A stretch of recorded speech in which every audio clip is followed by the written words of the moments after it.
ओम नमः शिवाय। नमस्कार, मैं हूं एस कुमार, अंक विज्ञान विशेषज्ञ। यूट्यूब के इस चैनल में आपका हार्दिक स्वागत है।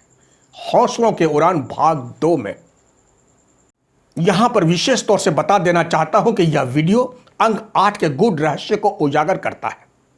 अंक 8 के अंदर के रहस्य को बहुत ही प्रभावशाली तरीके से इस अंक के माध्यम से यह बताने का प्रयास है कि आप कठिन से कठिन परिस्थितियों में भी अगर इंसान समस्याओं के चक्रव्यूह में फंस जाता है तो ऐसी युक्ति हो हमारे पास, ऐसी जानकारी हो हमारे पास जिसका उपयोग करके चक्रव्यूह से निकला जा सकता है। आप सच्चाई से भाग नहीं सकते, परिस्थितियों से भाग नहीं सकते अगर आप अपने आप को गहराई से समझेंगे और समझकर अंकों के जाल से निकलकर, अपनी समस्याओं से निकलकर आप अपनी दुनिया को अंकों के ही माध्यम से आप अपनी दुनिया को रोशन कर सकते हैं, एक कामयाब इंसान बन सकते हैं। सिर्फ देश में ही नहीं, पूरे विश्व में शोहरत के दम पर जीवन भर की खुशियां पा सकते हैं। जैसे ये महान नारी आपके जीवन में जीता जागता मिसाल बनकर आई है, सबके लिए प्रेरणा का स्रोत बन के आई है। जो अंक 8 के कारण अपनी जिंदगी से निराश है, उस निराशापन से निकलना चाहते हैं, निकल सकते हैं। यह वीडियो आपको डराने के लिए नहीं, जो डर है आपके अंदर, उस डर को भगाकर डर से हमेशा हमेशा के लिए छुटकारा पाने का एकमात्र मार्ग यही है। अधूरा ज्ञान, अधूरी शिक्षा, अधूरी जानकारी हमेशा इंसान को गर्त में ही गिरा देती है। इसलिए अंक 8 को समझने का प्रयास करें और प्रयास कर अपने जीवन में हो रहे संघर्ष को प्रयास करके अपने जीवन के अंधकार को दूर करें। अंक 8 एक चमत्कारिक अंक है। इस अंक के चमत्कार को समझने की आवश्यकता है। अंक 8 जहां शनिदेव के अधिपति में आता है, वही अंक 8 विशाल हृदय को भी दर्शाता है। और उस विशाल हृदय में हमेशा देवों का देव महादेव विराजते हैं, जो संयम को दर्शाते हैं, धैर्य को दर्शाते हैं। अंक 8 आपके जीवन में एक चौकीदार की तरह है, कर्म कराकर कर्म के रास्ते पर चलने के लिए प्रेरित करते रहते हैं। अगर आप दिशा से भटक गए तो अंक 8 डंडे चलाकर पुनः सही रास्ते पर लाकर सही राह दिखाने की भी कोशिश करते हैं। अंक 8 एक ऐसा अंक है जब इंसान के कर्म की दिशा सही राह पर हो तथा कर्म चरम सीमा पर हो, और जब उद्देश्य की प्राप्ति, मंजिल की प्राप्ति होने ही वाली हो, ठीक उससे पहले आपके ज्ञान की परीक्षा होती है, आपके धैर्य की परीक्षा होती है। आपको कर्म फलदाता शनिदेव अपनी तराजू पर तौलते हैं, जानने का प्रयास करते हैं इनके अंदर कर्म के साथ साथ ईश्वर पर कितनी आस्था अटूट है। जिस तरह अंतिम चरण में राजा हरिश्चंद्र की अग्नि परीक्षा हुई थी, शमशान घाट में उनके सामने उनकी पत्नी, उनका बेटा, और वह भी मरा हुआ, लेकिन राजा हरिश्चंद्र ने बिना कफन का टुकड़ा लिए दाह संस्कार की अनुमति नहीं दी, क्योंकि उनके स्वामी का आदेश था बिना कफन लिए किसी का भी दाह संस्कार न किया जाए। राजा हरिश्चंद्र अपने स्वामी का कहना मानकर धैर्य से विचलित नहीं हुए। अंत में राजा हरिश्चंद्र की पत्नी अपने आंचल को फाड़कर राजा हरिश्चंद्र को दी। ठीक उसी वक्त फूलों की बारिश देवों के द्वारा होने लग गई। यही वो अंतिम परीक्षा थी जिसमें राजा हरिश्चंद्र उत्तीर्ण हुए और सत्यवादी राजा हरिश्चंद्र कहलाए। क्योंकि अंक 8 के साथ जहां कर्म जुड़ा हुआ है, वहीं आस्था, और वो भी शिव शंकर भोले के साथ, जो अंक 8 के जातक के विशाल हृदय में विद्यमान रहते हैं। ठीक इसी तरह की परीक्षा उस नारी के साथ में भी हुई, जो अपने सही कर्म के रास्ते पर चलकर अपनी मंजिल की ओर हर तरह के कष्ट को सहकर, दुख विपत्ति को सहकर निरंतर आगे बढ़ रही थी। उस नारी से अलौकिक शक्ति ने पूछा, एक तरफ आपका परिवार जहां सारी खुशियां हो, सभी प्रकार के सुख वैभव हो, और दूसरी तरफ सिर्फ एक उम्मीद की किरण, जो इस चक्रव्यूह से निकलने के सिर्फ उम्मीद को दर्शाता हो, प्रकाश को दर्शाता हो, विश्वास को दर्शाता हो। बोलो, किसका हाथ थामोगी? जानते हैं, वह नारी बिना विलंब किए उस विश्वास का हाथ थाम ली। खुद के विश्वास को जगाकर विश्वास का हाथ थाम ली, क्योंकि विश्वास ही है जो हमारे हिम्मत को, आत्मबल को बढ़ाकर, विश्वास के दम पर आगे बढ़कर इस तरह की समस्याओं से, अंधेरे कुएं से निकलने में, हिम्मत देकर निकालने में बहुत बड़ा योगदान विश्वास का रहता है। और विश्वास की किरण अद्भुत मानव के अंदर बसा रहता है, बस उसे जानने की, पहचानने की आवश्यकता होती है। अंक 8 में सबसे बड़ी विशेषता है, कभी किसी भी प्रकार का बोझ अपने ऊपर लेकर जीवन लीला समाप्त नहीं कर सकता। यही कारण है कि उस नारी के दिलो दिमाग में एक ही तमन्ना थी, बेशक जीवन लीला समाप्त हो जाए, किसी का कर्ज 1 रुपया भी नहीं रहे हमारे ऊपर। जब तक जिंदा रहूंगी मेहनत करूंगी, मजदूरी कर करके 1-1 रुपया जब तक चुका नहीं दूंगी, चैन से बैठूंगी नहीं। लेकिन उस नारी के जीवन में कदम कदम पर चुनौतियां थी। एक तरफ कर्ज का बोझ और दूसरी तरफ कोरोना के कारण लॉकडाउन में नौकरी से मिलने वाली आय का स्रोत बंद, क्योंकि वह एक अच्छी शिक्षिका थी। जैसा मैंने कहा, कर्मदेव कर्म फलता शनिदेव एक एक कतरा कतरा कतरा जब तक शरीर से न निकल जाए कठिन से कठिन परेशानी लेते ही रहते हैं, क्योंकि अंक 8 का स्वामी खुद कर्म फलता शनिदेव ही हैं। जब इस कठिन परीक्षाओं से उत्तीर्ण हो जाते हैं, वही कहलाता है कर्मवीर, कर्मयोद्धा, कर्मशील महान व्यक्तित्व के स्वामी। अब आपको अंक 8 के वो रहस्य के बारे में बताने जा रहा हूं, जिनको जानकर अपनी शक्ति, आपके अंदर की जो ऊर्जा है उसका एहसास होने लग जाएगा और आपके आंखों में खुशी का आंसू छलक जाएंगे। कैसे, जाने। अंक 8 के जातक को कठिन परीक्षाओं में ईश्वर साथ देते हैं, मौका देते हैं, साथ रहकर, साथ चलकर, कदम कदम पर कठिन डगर को पार कराने में सहायक होते हैं। लेकिन चलने का हौसला आपका होना चाहिए। इसी को तो कहते हैं हौसलों की उड़ान। जब सुदामा अपने मित्र, अपने बचपन के सखा से मुट्ठी भर चावल लेकर मदद मांगने की इच्छा से कृष्ण की नगरी के लिए प्रस्थान किए, उस मुरली वाले को, उस बंसी बजैया को, उस पालनकर्ता को सब पता था, यह सोचकर कि यह दरिद्र ब्राह्मण पैदल चलकर कब मेरी नगरी तक पहुंच पाएगा। यह सोचकर श्री कृष्ण जी खुद मानव का रूप धारण कर सुदामा के साथ पैदल चलकर, पैदल चलने में साथ देकर खुद के नगरी के द्वार तक ले आए। सबको पता है, पूरे जगत को पता है, श्री कृष्ण जी अपना विराट रूप या तो अर्जुन को दिखाए थे या फिर उस दौरान जब सुदामा पैदल चलते चलते थक कर सो गए थे, तब श्री कृष्ण जी सुदामा को अपने विराट रूप के दर्शन दिए थे। या फिर अंक 8 के जातक को, जहां स्वयं देवों का देव महादेव अंक 8 के जातक के हृदय में विद्यमान रहते हैं, वहीं श्री कृष्ण जी हमेशा अंक 8 के जातक के साथ हर कठिन परिस्थितियों में बांसुरी की धुन की मधुर धुन के साथ हमेशा सहायक बने रहते हैं। क्योंकि जहां महादेव के आराध्य श्री विष्णु जी है और श्री विष्णु जी के आराध्य महादेव है, और शनिदेव को कर्म फलता बनाने में यही दोनों शक्तियां हैं। इसलिए अंक 8 के जातक अच्छे गायक, संगीतकार, गाना सुनने के शौकीन, दिल के सुंदर, अपने दिल में अथाह प्यार के सागर को बसाए रहते हैं। अंक 8 के जातक बहुत ही भावुक होते हैं। किसी ने प्यार के 2 शब्द बोले नहीं कि आंखों में गंगा यमुना का बहना तय है। जब अंक 8 के जातक कठिन से कठिन परीक्षाएं दे रहा हो, तब देवों का देव महादेव तथा श्री हरि विष्णु जी किसी न किसी रूप में दर्शन जरूर देते हैं, कष्ट से उबारते जरूर हैं। जैसा इस नारी के साथ हुआ, इनके जीवन में भी ऐसी परिस्थिति में जब अंधेरे कुएं से आवाज भी सुनाई नहीं दे पा रही थी, देवदूत का आगमन हुआ। उन्होंने उस नारी की तरफ अपना हाथ बढ़ाया। जानते हैं आगे क्या हुआ? इसकी भी आपको जानकारी दूंगा।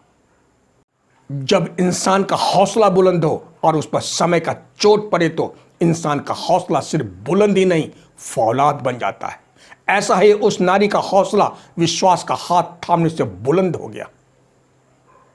शेर की तरह, जहां शेर का एक छत्र राज चलता है उस इलाके में जहां शेर रहता है, और शेर अपने ही हौसलों के दम पर उस इलाके में हौसलों के दम पर ही एक छत्र राज करता है।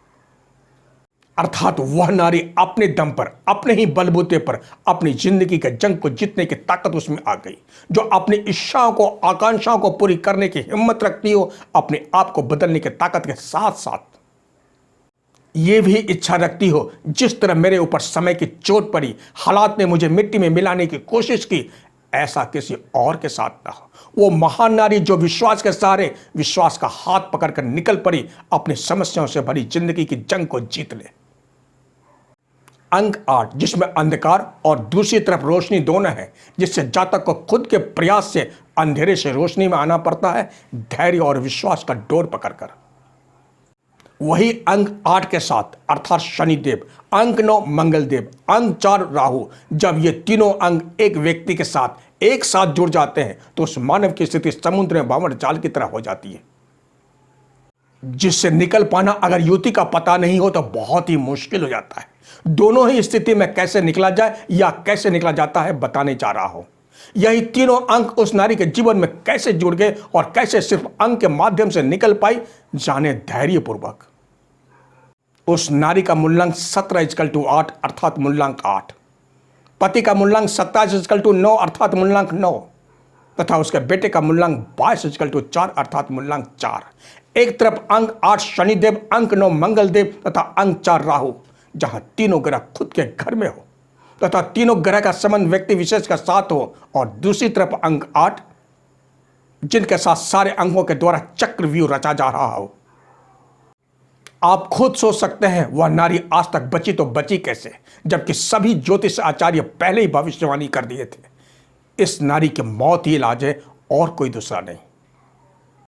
यहां पर आपको परिपूर्ण रूप से समझना होगा, जैसा कि पिछले वीडियो के भाग 1 में बताया था, अंक 8 के साथ सारे अंक इस तरह से जुड़े हुए हैं जैसे लगता हो ये सारे अंक के द्वारा अंक 8 के साथ चक्रव्यूह की रचना की हो।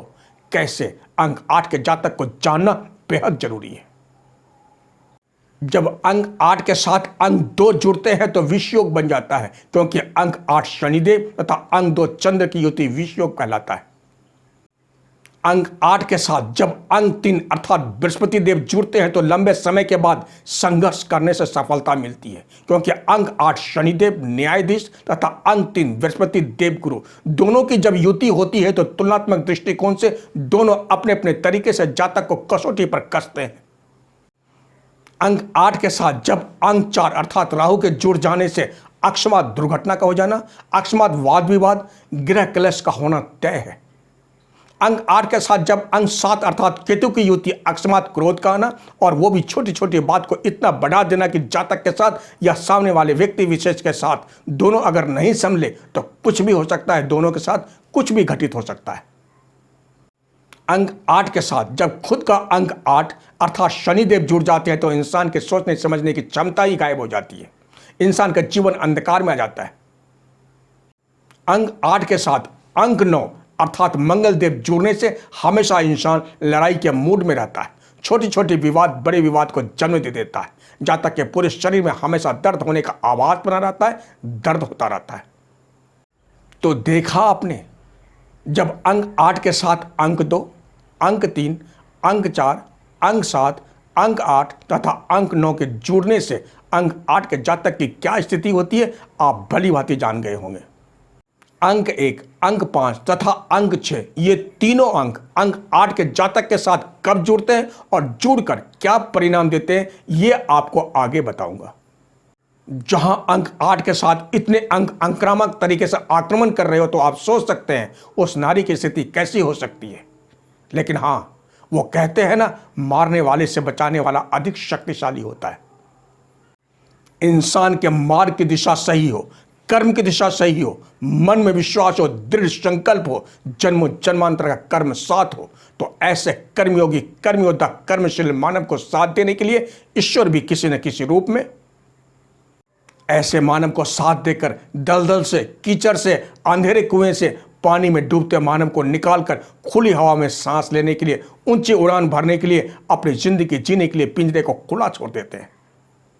ऊंची उड़ान भरने के लिए, ऊंची उड़ान में विचरण करने के लिए। जहां इंसान पूरी जिंदगी ईश्वर की पूजा करते हैं, आराधना करते हैं, लेकिन वही ईश्वर जब किसी और रूप में इंसान की मदद करने के लिए आते हैं तो इंसान उन्हें पहचान नहीं पाता, संदेहपूर्ण दृष्टि से देखते हैं। यही इस नारी के साथ हुआ। सन 2016 को जोड़ने पर 2 + 16 = 18 बनता है, और यह अंक 18 इस नारी के जीवन में क्या चमत्कार लेकर आया और उस नारी के जीवन में अंक 18 से आने से क्या चमत्कार हुआ और चमत्कार होने से उस नारी को चमत्कार का क्या फल मिला, यह मैं आगे बताऊंगा। इसे ध्यान में जरूर रखें। जब ईश्वर के देवदूत आकर उस नारी की तरफ अपना हाथ बढ़ाया उसे अंधेरे कुएं से निकालने के लिए, तो वह नारी देवदूत का हाथ नहीं पकड़ी, खुद को अंधेरे कुएं से निकालने के लिए। कारण संदेह। यही संदेह जीवन के 5 साल तक वह नारी अंधेरे कुएं में भटकती रही, रोती रही, रुदन करती रही। उस देवदूत को पहचानने में उस नारी को 5 साल लग गए। जब मन मस्तिष्क से अंधेरे का बादल चटे, प्रकाश का आगमन हुआ, तब वह नारी उस देवदूत को पहचान गई। वह जान गई यह देवदूत ईश्वर के द्वारा भेजा गया वह संदेश वाहक है जो मेरे अच्छे कर्मों के होने से मुझे इस संकट से निकालने के लिए भेजा गया है। जब वह पहचान गई तुरंत वह नारी अपना हाथ उस देवदूत के हाथ में दे दी, अपने आप को देवदूत को समर्पित करती। जिस तरह बिल्ली का बच्चा जब बिल्ली अपने बच्चे को मुंह में लेकर एक घर से दूसरे घर छलांग लगाती है, बच्चा बिल्कुल मृत के समान अपने मां को अपने आप को समर्पित कर देता है, ठीक उसी प्रकार वह नारी अपने आप को देवदूत को समर्पित कर दी। यकीन माने जैसे ही अपना हाथ उस देवदूत के हाथ में दी, पलक झपकते ही एक चुटकी में सारी समस्याएं एक पल में समाप्त। उस नारी को ऐसा प्रतीत हुआ क्या मैं सपना तो नहीं देख रही थी। अर्थात 2016 से 2020 के अगस्त माह में सभी समस्याएं समाप्त, अर्थात पूरे 5 साल। क्योंकि वह नारी कठिन से कठिन परिस्थितियों में भी अपना कर्म पत्नी चोरी टूटी नहीं, टूटकर अपनी राह नहीं बदली। अंक 8 के भाग 3 में बताऊंगा वह देवदूत इन 5 वर्षों में इन सारे अंकों के चक्रव्यूह से ऐसा क्या अंकों का खेल खेला जिससे वह नारी की सारी समस्याएं एक झटके में समाप्त हो गई। अंक 8, अंक 9, अंक 4 जो तीनों अंक विध्वंस करने के लिए एक साथ आ गए थे, उस अंक के कुप्रभाव को उस देवदूत ने ऐसा क्या किया जिससे वह सभी अंकों का कुप्रभाव खुद विध्वंस हो गए। वो कौन कौन से 3 सूत्र हैं जो अंक 8 के जातक अपने जीवन में ढाल ले तो जीवन की सारी समस्याओं से छुटकारा पा सकते हैं। साथ ही साथ वो कौन कौन से उपाय करने से अंक 8 के अंधकार से निकला जा सकता है। वह नारी सिर्फ अंकों के माध्यम से कैसे अंक 8 के चक्रव्यूह को तोड़कर निकल पाई, अंक 8 के भाग 3 में बताऊंगा। जब उस नारी में सभी अंकों की सकारात्मक ऊर्जा जागृत हो गई, तब वह नारी हौसलों के दम पर मां दुर्गा बनकर, मां चंडी बनकर अंकों के शस्त्र से शस्त्र का प्रहार कर, अंकों के चक्रव्यूह का श्रृंगार कर, अंकों के शस्त्र से उस अंक के चक्रव्यूह को कैसे तोड़ पाई, यह भी अंक 8 के भाग 3 में आपको बताऊंगा। तथा अंक 17, अंक 27, अंक 22 के अंदर के गुड रहस्य को भी बताऊंगा। तथा साथ ही साथ वो चमत्कारिक अंक 18 के रहस्य को भी उजागर करूंगा भाग 3 में। तो बस इस भाग में इतना ही। अब तक आपने मेरे चैनल को सब्सक्राइब नहीं किया है तो इसे जरूर करें तथा बेल आइकन को जरूर दबाएं ताकि जब भी नया वीडियो अपलोड होगा इसकी जानकारी आपको पहले मिल जाएगी। एवं लाइक, शेयर तथा कमेंट बॉक्स में जाकर कमेंट जरूर करें। तो इसी के साथ आप स्वस्थ रहें, मस्त रहें, सदा खुश रहें। अपने आसपास सफाई का ध्यान रखने के साथ साथ सोशल डिस्टेंस का पालन जरूर करें तथा अपने चेहरे पर मास्क जरूर लगाएं। ज़्यादा जरूरी हो तभी घर से बाहर निकलें। अगर आपको व्यक्तिगत जानकारी चाहिए तो आप मेरे मोबाइल नंबर पर संपर्क कर अपॉइंटमेंट ले सकते हैं।